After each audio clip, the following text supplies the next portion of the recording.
Shalom, salam sejahtera bagi kita semua. Saya hendak menyaksikan sebuah kebaikan Tuhan yang luar biasa. Pada awal tahun 2013, saya dan adik membawa ibu kami untuk medical check up di Penang.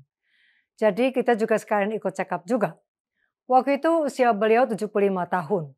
Ketika hasil check up keluar, hasil kami bagus, puji Tuhan.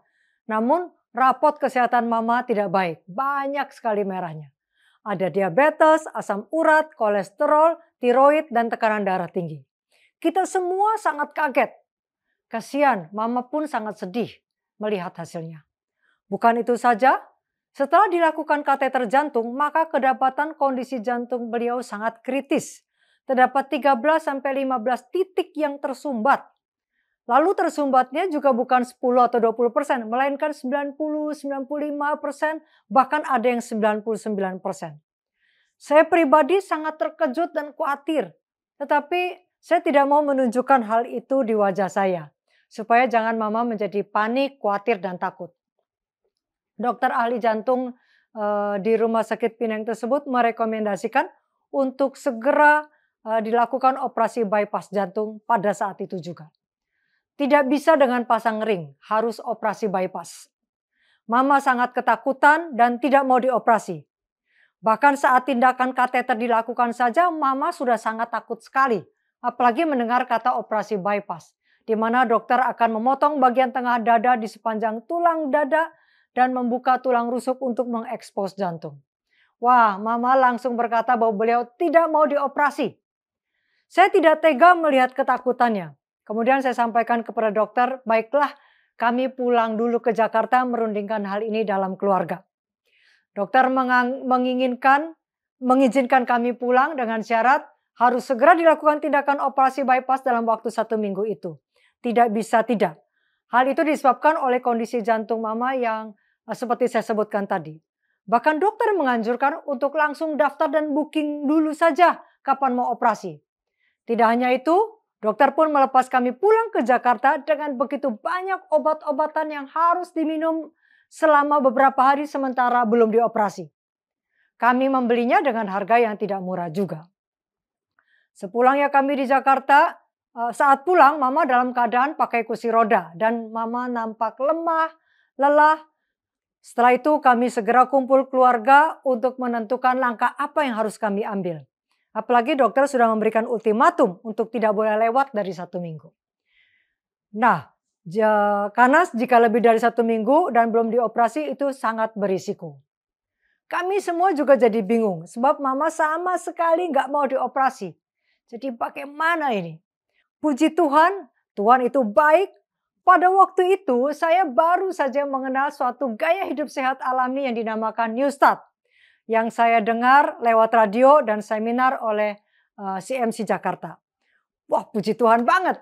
Saya langsung berkonsultasi waktu itu dengan Ibu Leong Pitlin, pembicara utama dari seminar kesehatan tersebut. Singkat cerita, karena mama tidak mau menjalani operasi, maka semua cara hidupnya yang tidak sehat itu harus diubah. Tidak ada cara lain. Mulai dari makanannya, minuman, olahraga, jemur sinar matahari, emosi dan penguasaan diri, pola pikir, tidur, termasuk kehidupan rohaninya juga. Namun sebelum semuanya itu kami lakukan, kami berdoa dengan sungguh-sungguh. Memohon pertolongan Tuhan untuk pemulihan kesehatan mama. Kami sangat percaya bahwa hanya kuasa Tuhan sajalah yang dapat menyembuhkan. Kami hanya melakukan bagian kami yaitu mengubah pola hidup. Tahukah saudara? Hari-hari pertama dalam 1 minggu itu kami lalui dengan deg-degan dan tegang. Berkejaran dengan waktu antara kondisi kesehatan mama dan pengaruh pola hidup yang diterapkan atasnya. Sementara saya tetap bekerja di kantor, adik saya yang menjaga mama di rumah. Setiap jam saya telepon ke rumah dan memantau serta menanyakan kondisi beliau. Tapi memang luar biasa. Tuhan teramat sangat baik. Baru 2 hari saja menjalankan gaya hidup sehat New Start itu. Begitu saya pulang kantor, langsung mama cerita dengan semangat dan gembira. Bahwa dia sudah bisa menengok ke kiri dan ke kanan dengan tidak sakit. Saya pun baru tahu bahwa selama ini sakit rupanya. Karena memang beliau tidak pernah mengatakannya kepada kami.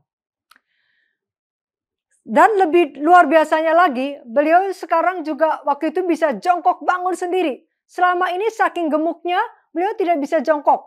Langsung ngedeprok saja di lantai. Dan tidak bisa bangun sendiri. Luar biasa. Seminggu yang menegangkan itu dapat kami lalui dan mama nampak lebih sehat dan makin lama makin sehat. Puji Tuhan. Gula darahnya yang tinggi berangsur-angsur turun dan dalam waktu 2 minggu kurang lebih gula darah menjadi stabil normal. Hanya dengan menerapkan pola hidup sehat ini. Singkat cerita, 6 bulan menjalani perubahan pola hidup, kami bawa mama ke dokter lagi. Dan puji Tuhan, haleluya. Kondisi mama terkontrol dan sehat. Luar biasa kuasa pemulihan Tuhan. 2,5 tahun mama terus dengan setia menjalani pola hidup yang baru ini. Saya sendiri sangat bangga dan kagum atas kemauan beliau. Yang waktu itu usianya 75 tahun, tapi beliau mau diubahkan. Tidak mudah memang. Dan ini betul-betul karena kuasa Roh Kudus saja yang bekerja. Puji Tuhan.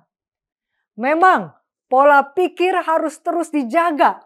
Begitu mama banyak pikiran, maka beliau menjadi tidak bisa tidur. Dan tekanan darah menjadi naik.